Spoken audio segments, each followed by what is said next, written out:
एक आदमी जो अपनी पावर से लॉकर पर हाथ रख कर पहले तो उसे फील करता है और फिर 30 सेकंड में ही उस मुश्किल तिजोरी को खोल लेता है। अब उसने ये सब कैसे किया? अब इसी के साथ हम कुछ टाइम पहले की कहानी देखते हैं, जिसमें हम एक आदमी सेबास्टियन को देखते हैं और वो अपनी वीडियो लैपटॉप में रिकॉर्ड कर रहा होता है, जिसमें वो कहता है कि आज मैं आपको एक सच्ची कहानी सुनाने वाला हूँ। एक दफा एक आदमी था जो लॉकर्स बनाने के काम करता था, लेकिन फिर उसकी पूरी फैमिली की मौत हो गई और उसके बाद उसने 4 ऐसे लॉकर्स बनाए जिसे दुनिया के सबसे मुश्किल लॉकर्स कहा जाता था, क्योंकि उन लॉकर्स को कोई भी नहीं खोल सकता था। वो आदमी अपनी फैमिली को खोकर काफी दुखी था, इसीलिए उसने खुद को ही एक लॉकर में बंद कर लिया और उस लॉकर को खोलने के लिए बहुत सारे लोगों ने कोशिश की, लेकिन कोई भी कामयाब नहीं हो पाया। इसीलिए उसी लॉकर में उस आदमी की भी मौत हो गई। लास्ट में इस लॉकर को उस आदमी की कब्र समझकर उसे पानी में बहा दिया गया, लेकिन अभी भी वो 3 लॉकर्स बाकी थे। लेकिन वो 3 लॉकर्स कहाँ पर हैं और किसके पास हैं, इस बात का किसी को भी नहीं पता। ये सब कुछ बताने के बाद सेबास्टियन अपना वीडियो खत्म कर देता है और फिर उसे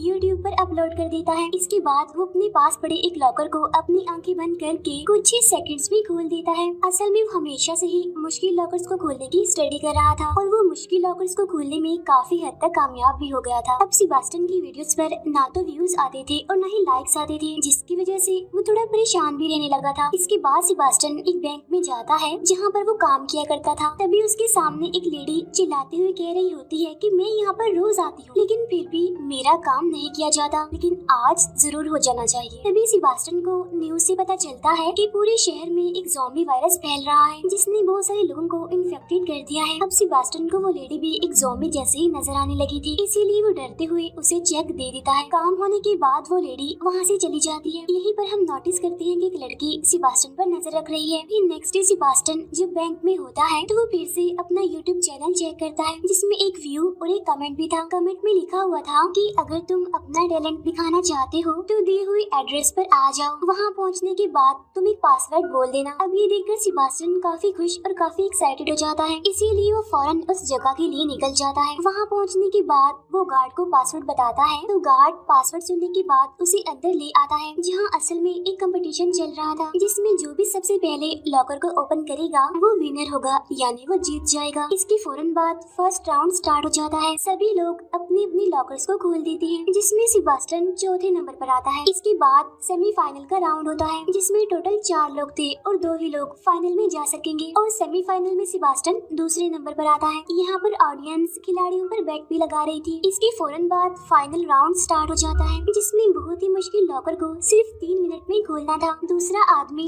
टाइम स्टार्ट होते ही लॉकर को खोलने लग जाता है, लेकिन सेबास्टियन तो आराम से खड़ा हुआ था, यानी वो लॉकर नहीं खोल रहा था बल्कि इधर उधर की चीजें देख रहा था। और जब 30 सेकंड्स रह जाते हैं तो वो लॉकर पर हाथ रख कर पहले तो उसे फील करता है और फिर बहुत ही कम सेकंड्स में उस लॉकर को खोलने में कामयाब हो जाता है। तभी देखकर वो सारे लोग काफी हैरान हो जाते हैं, लेकिन उसका कंपेटिटर काफी गुस्सा हो जाता है और जैसे ही वो सेबास्टियन को मारने के लिए आगे आता है तो गार्ड उसे पकड़कर बाहर निकाल देता है। फिर वहीं उसे एक लड़की ग्वेंडलिन दिखाई देती है और जब सेबास्टियन उसे देखता है तो वो उसे अच्छी लगती है। असल में ग्वेंडलिन एक चोर होती है और ये वही लड़की होती है जो बैंक में भी सेबास्टियन पर नजर रख रही थी। घर आने के बाद सेबास्टियन अपनी कंपटीशन में जीती हुई ट्रॉफी को अपने पेरेंट की पिक्चर्स के पास रख देता है। नेक्स्ट डे सेबास्टियन जब रेस्टोरेंट में कॉफी ले रहा होता है तो तभी पीछे से ग्वेंडलिन आ जाती है और अचानक से उसके सामने आ जाने की वजह से सेबास्टियन की कॉफी खुद पर ही गिर जाती है, लेकिन सेबास्टियन उसे वहाँ पर देखकर खुश हो जाता है। यहाँ पर ग्वेंडलिन उसे कहती है कि वो कमेंट मैंने ही तुम्हें किया था ताकि मैं तुम्हारे टैलेंट को देख सकूं। वो उसे ये भी रिवील करती है कि मैं वांटेड हूँ, बहुत सारी कंट्रीज की पुलिस मुझे पकड़ना चाहती है। तभी सुनकर सेबास्टियन थोड़ा डर जाता है। तब ग्वेंडलिन कहती है कि मेरे पास तुम्हारे लिए एक काम है। हम असल में एक इंटरनेशनल चोरी करेंगे, जिसमें हमें उस बूढ़े आदमी के बनाए गए वो तीनों मुश्किल लॉकर्स खोलने हैं। वही बूढ़ा आदमी जिसे हमने मूवी के स्टार्ट में भी देखा था, यानी जिसने वो मुश्किल लॉकर्स बनाए थे। ग्वेंडलिन बताती है कि उन लॉकर्स में बहुत सारा पैसा है। तभी ये सुनकर सेबास्टियन काफी एक्साइटेड हो जाता है, क्योंकि वो हमेशा से ही उन 3 मुश्किल लॉकर्स को खोलना चाहता था। तब ग्वेंडलिन कहती है कि हमारे पास और भी लोग हैं और हम सब मिलकर ये चोरी करेंगे। इसके बाद वो उसे अपना कार्ड देकर वहाँ से चली जाती है। घर आने के बाद सेबास्टियन काफी देर तक सोचता रहता है और फिर वो ग्वेंडलिन का साथ देने के लिए एग्री हो जाता है। फिर नेक्स्ट डे वो ग्वेंडलिन के घर जाता है, जहाँ पर वो सेबास्टियन को टीम के बाकी मेंबर से मिलवाती है, जिनमें एक लड़की कोरिना थी जो कि हैकर थी, दूसरा एक आदमी जो खतरनाक ड्राइवर था और तीसरा जो कि काफी स्ट्रॉन्ग था क्योंकि वो बॉडी बिल्डर था। तब सेबास्टियन कहता है क्या हम पांचों मिलकर चोरी करेंगे और फिर किसी जगह पर छुप जाएंगे, जिस पर ग्वेंडलिन कहती है कि हाँ ऐसा ही प्लान है। तब सेबास्टियन कहता है कि ऐसा नहीं हो सकता क्योंकि ऐसा करने से तो पुलिस को शक हो जाएगा हम पर। तब ग्वेंडलिन कहती है कि हम 5 लोगों की एक टीम है, इसीलिए पुलिस को बहुत जल्द तो हम पर शक नहीं होने वाला। अब कोरिना उन सभी को उन तीनों लॉकर्स के बारे में बताती है कि पहला लॉकर पेरिस में है जिसे खोलना सबसे आसान है क्योंकि वहाँ पर इतनी सिक्योरिटी नहीं है। दूसरा लॉकर प्राग में है जिसे खोलना थोड़ा सा मुश्किल है और तीसरा लॉकर स्विट्जरलैंड में है जिसे खोलना सबसे ज्यादा मुश्किल है और इसमें कम से कम $100 मिलियन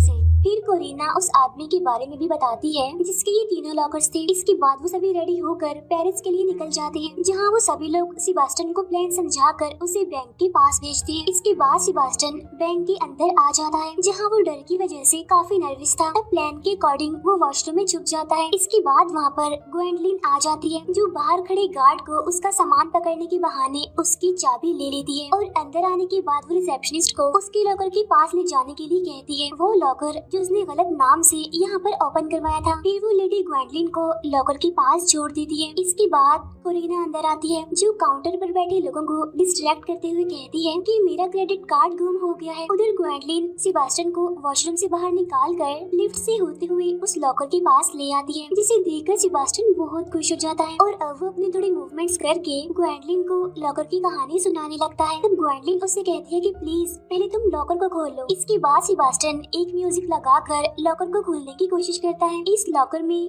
3 लॉक लगे हुए थे और वो लॉक की आवाज सुनते हुए पहले लॉक को ओपन करने में कामयाब हो जाता है और ऐसा ही करते हुए वो बाकी दोनों लॉक्स को भी खोलकर लॉकर का दरवाजा ओपन करता है। तब उसके अंदर इतने सारे पैसे देखकर वो दोनों काफी खुश हो जाते हैं क्योंकि यहाँ पर वो कामयाब हो गए उस आदमी के पहले लॉकर को खोलने में। फिर वो इस लॉकर के सारे पैसों को बैग्स में भरने लगते हैं। यहाँ पर ग्वेंडलिन उसे कहती है कि बस देखते रहो, अभी तो ये शुरुआत है क्योंकि 2 लॉकर्स अभी और बाकी हैं और उन दोनों में इससे कई ज्यादा पैसा है। तब उनका काम होने के बाद वो बॉडी बिल्डर अंदर आ जाता है और वो बाकी लोगों को डिस्ट्रैक्ट करता है। तो मौके का फायदा उठाकर सेबास्टियन और ग्वेंडलिन दोनों बाहर आ जाते हैं। बाहर आने के बाद वो वैन में बैठ जाते हैं और वहाँ से निकल जाते हैं और काफी खुश भी होते हैं। अब इनकी चोरी के बारे में एक ऑफिसर को पता चल जाता है क्योंकि बैंक के बाहर लगे हुए सीसीटीवी कैमरास में ग्वेंडलिन और वो बॉडी बिल्डर कैप्चर हो गए थे। तो वो सीनियर ऑफिसर बाकी ऑफिसर्स को बताता है कि इन लोगों ने 5 साल पहले भी सेम ऐसे ही चोरी की थी और 5 साल पहले जब मैं इन्हें पकड़ने ही वाला था कि वो बचकर भाग गए और मुझे लगता है कि इनके पास एक और मेंबर भी है और अब मेरा ख्याल है कि इसके बाद ये प्राग जाने वाले हैं ताकि वो दूसरे लॉकर के पैसे चोरी कर सके। लेकिन इस बार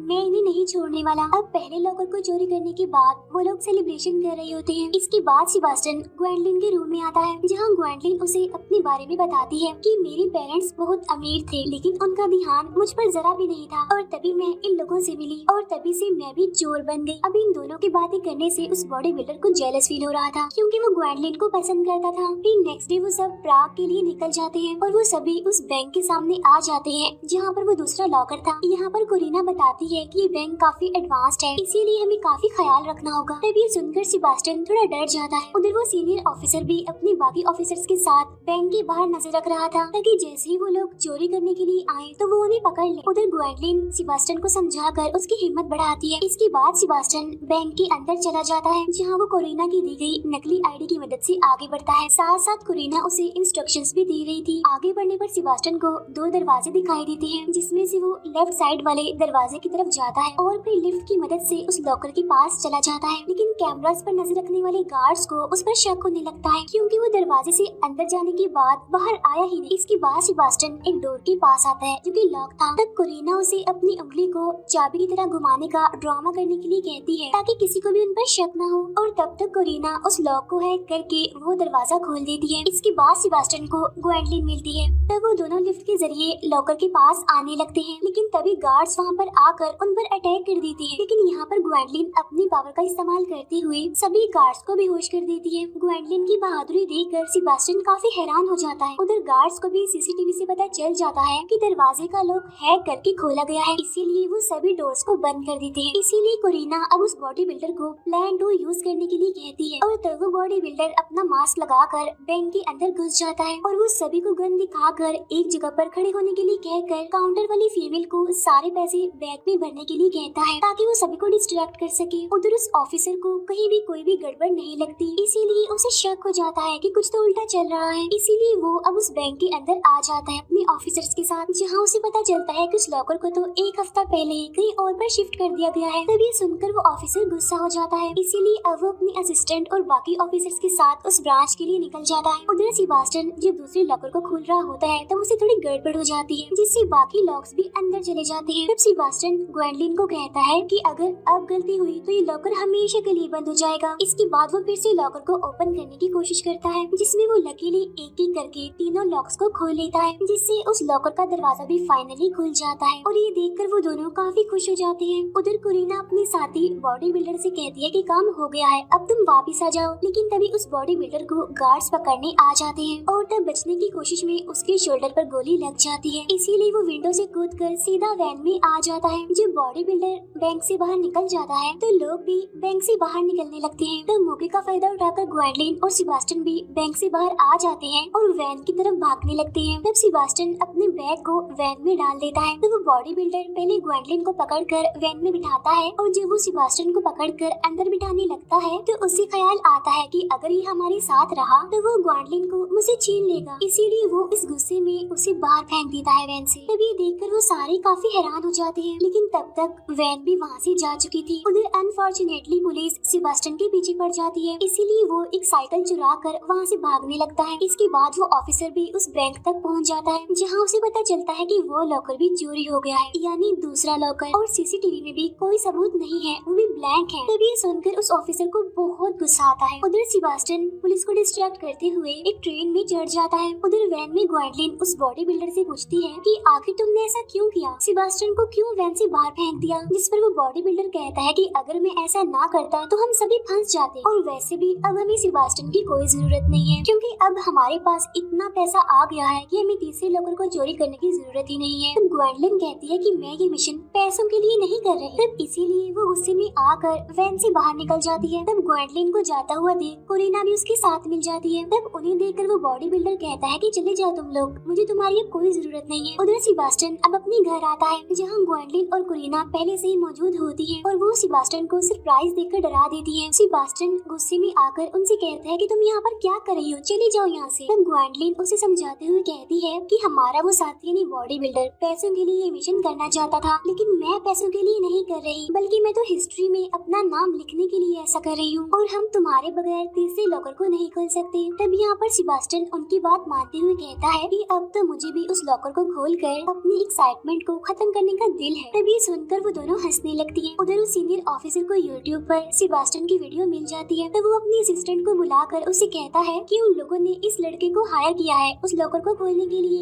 लेकिन ये तो एक आम सा लड़का है और इसका कोई भी क्रिमिनल रिकॉर्ड नहीं है, और उन लोगों ने इसे अपना काम होने के बाद वैन से बाहर फेंक दिया, और अब शायद वो काफी डरा हुआ होगा और इसीलिए शायद हम उसे भी पकड़ ले और बाकियों को भी पकड़ ले, और इस तरह से हम उनकी मास्टरमाइंड तक पहुंच जाएंगे। उधर वो लोग तीसरे लॉकर यानी स्विट्जरलैंड के लिए निकलते हैं, जहाँ पर वो ऑफिसर पहले से ही अपने साथियों के साथ उस गैम्बलिंग क्लब के बाहर खड़ा होता है, क्योंकि तीसरा लॉकर यहीं पर इस गैम्बलिंग क्लब में है। और तभी एक ऑफिसर को कोरिना का सिग्नल मिलता है, जिसमें वो कहती है कि हम 5 बजे गैम्बलिंग क्लब के अंदर जाएंगे, इसीलिए अब वो ऑफिसर 5 बजने का इंतजार करता है, और जब 5 बजते हैं तो वो गैम्बलिंग क्लब के अंदर आकर मैनेजर को कहता है कि लॉकर को खतरा है, जिस पर वो मैनेजर कहती है कि हमें पता है, आप लोगों ने तो हमें बताया था। तभी सुनकर वो ऑफिसर एकदम हैरान हो जाता है, तो वो मैनेजर उन्हें बताती है कि 8 घंटे पहले आप लोगों की तरफ से हमें कॉल आई थी कि लॉकर चोरी होने वाला है, इसीलिए हमने उस लॉकर को दूसरी ब्रांच में शिफ्ट करवा दिया है। इसके बाद मूवी अब 8 घंटे पहले चली जाती है, जहाँ पर कोरिना ने ही मैनेजर को कॉल करके कहा था कि लॉकर चोरी होने वाला है, और तब तब मैनेजर ने गार्ड्स को बुलवाया ताकि वो उस लॉकर को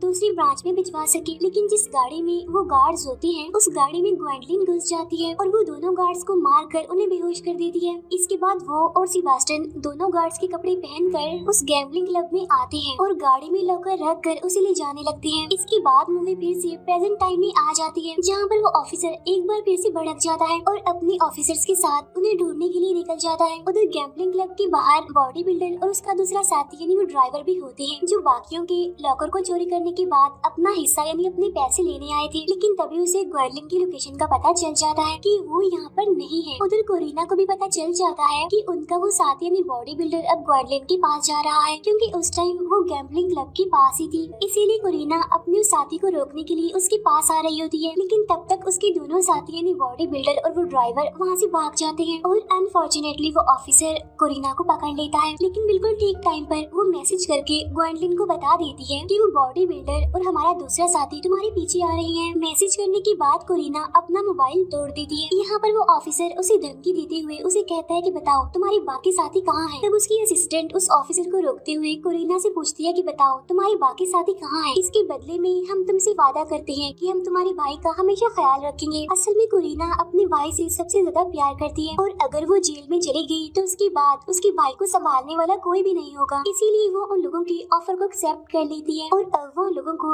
ग्वेंडलिन के पास ले जाने लगती है। उधर ग्वेंडलिन गाड़ी चला रही होती है और पीछे सेबास्टियन लॉकर को खोलने की कोशिश कर रहा होता है और इस लॉकर को खोलना इसीलिए मुश्किल था क्योंकि इस पर 7 लॉक लगे हुए थे। इसके बाद सेबास्टियन म्यूजिक प्ले करता है और उन लॉक्स को खोलने की कोशिश करता है, जिसमें से वो 6 लॉक्स को खोलने में कामयाब हो जाता है। तभी अचानक से रास्ते में एक मोड़ आ जाता है, जिसके मुताबिक ग्वेंडलिन गाड़ी को घुमा देती है जोर से, जिससे सेबास्टियन गिर जाता है। इसके बाद वो फिर से कोशिश करके 7वें लॉक को भी खोल लेता है। सारे लॉक्स को खोलने के बाद फाइनली वो लॉकर को ओपन करने में कामयाब हो जाता है, जिससे वो दोनों इतने ज्यादा खुश हो जाते हैं कि उनकी खुशियों का कोई ठिकाना ही नहीं होता, क्योंकि वो 3 सबसे मुश्किल लॉकर को खोलने में कामयाब हो गए थे। इसके बाद वो गाड़ी को एक जगह पर रोक कर सारे पैसे बैग में भरने लगते हैं। लेकिन तभी वहाँ पर वो बॉडी बिल्डर और उनका दूसरा साथी यानी वो ड्राइवर अपना हिस्सा लेने के लिए वहाँ पर आ जाते हैं। यहाँ पर वो बॉडी बिल्डर उन पर गन पॉइंट करके पैसे मांगता है, लेकिन ग्वेंडलिन इसके लिए साफ इनकार कर देती है। इसीलिए वो सेबास्टियन को शूट कर देता है, लेकिन उसकी गन में एक भी बुलेट नहीं थी। इसके बाद ग्वेंडलिन उस पर गन पॉइंट करके उसे कहती है कि मुझे तो तुम पर पहले से ही भरोसा नहीं था, इसीलिए मैंने तुम्हारी गन में गोलियां डाली ही नहीं थी। इसके बाद वो उन दोनों को गाड़ी से बांध देती है और उनकी गाड़ी लेकर सेबास्टियन के साथ वहाँ से निकल जाती है। तब उनके जाने के बाद वो ऑफिसर भी वहाँ पर आ जाता है और वो बॉडी बिल्डर और उनके उस साथी ड्राइवर को पकड़ लेता है। उधर ग्वेंडलिन और सेबास्टियन भागते हुए एक बोट के पास आ जाते हैं, लेकिन इससे पहले कि वो वहाँ से भाग पाते अनलकीली वहाँ पर वो ऑफिसर भी आ जाता है, जो उन दोनों पर गन पॉइंट करके उन्हें खुद के हवाले करने के लिए कहता है। लेकिन ग्वेंडलिन भी उस पर गन पॉइंट कर देती है और अब वो उस ऑफिसर को पैसों का लालच देने की कोशिश करती है। तब वो ऑफिसर इस ऑफर को लेने से इनकार करते हुए कहता है कि मैं 5 साल से तुम लोगों का पीछा कर रहा हूँ तुम्हें पकड़ने के लिए, और तुम्हें पकड़ना ही मेरी सबसे बड़ी जीत होगी। इसीलिए कोई भी रास्ता न होने पर ग्वेंडलिन उसे कहती है कि ठीक है मैं खुद को तुम्हारे हवाले कर दूं, लेकिन तुम्हें सेबास्टियन को छोड़ना होगा क्योंकि वो बेकसूर है, वो कोई भी क्रिमिनल नहीं है। तो वो ऑफिसर ग्वेंडलिन की बात मान लेता है, लेकिन तब सेबास्टियन ग्वेंडलिन को अकेला छोड़कर वहाँ से जाने के लिए मना कर देता है। तब ग्वेंडलिन उसे समझाते हुए कहती है कि अभी तुम जाओ और मैं जेल से निकलने के बाद सीधा तुम्हारे पास ही आऊंगी। इसके बाद सेबास्टियन उसकी बात मानकर बोट में बैठकर वहाँ से निकल जाता है और वो ऑफिसर ग्वेंडलिन को पकड़ लेता है। उधर सेबास्टियन को अपना पासपोर्ट भी मिलता है, जहाँ ग्वेंडलिन ने सबके लिए अलग अलग पासपोर्ट्स बनवाए हुए थे। तब ये देखकर सेबास्टियन को ग्वेंडलिन के साथ गुजारे गए सारे मोमेंट्स याद आने लगते हैं। इसके बाद ये सीन यहीं पर कट हो जाता है। इसके बाद हमें कैलिफोर्निया का सीन दिखाया जाता है, जहाँ सेबास्टियन ने ग्वेंडलिन सेफ एंड लॉक नाम का एक स्टोर खोला था और तभी सेबास्टियन के पास 2 लोग मिलने आते हैं और उनके पास भी एक लॉकर का मैप होता है और वो सेबास्टियन से पूछते हैं क्या तुम इस लॉकर को खोल सकते हो, जिसे देखकर सेबास्टियन खुश होते हुए उन्हें कहता है कि हाँ मैं इसे खोल सकता हूँ। और इसी मिस्टीरियस सी एंडिंग के साथ ये मूवी यहीं पर एंड हो जाती है।